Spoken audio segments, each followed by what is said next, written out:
Welcome back to Design Talk, everyone. I'm Jamie. And I'm Alex.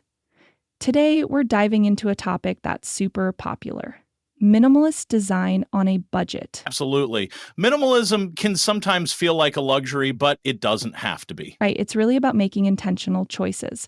What's your first tip, Jamie? Start with decluttering. It's amazing how much space you can create just by getting rid of things you don't need. By the way, in the second season of our podcast, we will start talking about how to get rid of all the unnecessary stuff, and most importantly, how to determine what is unnecessary and what is useful and necessary. Subscribe so you don't miss it. I totally agree.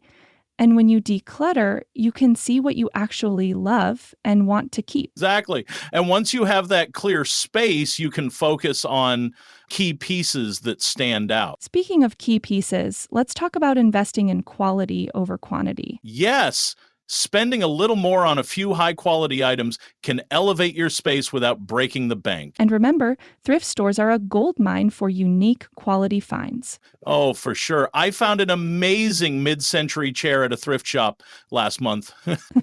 That's awesome. It's all about the hunt, right? You never know what you might stumble upon. And when you do find those pieces, consider how they fit into your minimalist vision. Good point. You want to create a cohesive look. What about colors? Sticking to a neutral palette makes it easy to mix and match. It also creates a calming environment. Love that. And if you want to add a pop of color, do it with accessories that are easy to change out. Exactly. Pillows, throws, or even art can be swapped seasonally without a big investment.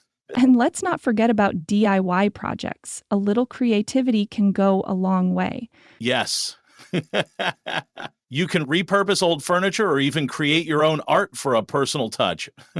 Those DIY touches can really make a space feel unique and lived in. For sure. And remember, minimalism is about function too. Choose items that serve double duty. Like storage ottomans or multifunctional furniture. They save space and look good. And final tip, don't rush the process. Minimalism is a journey, not a destination. Love that. So start small and let your space evolve over time. Great advice, Alex. Thanks for joining us today, everyone. We hope you found these tips helpful. Until next time. Hi, everyone.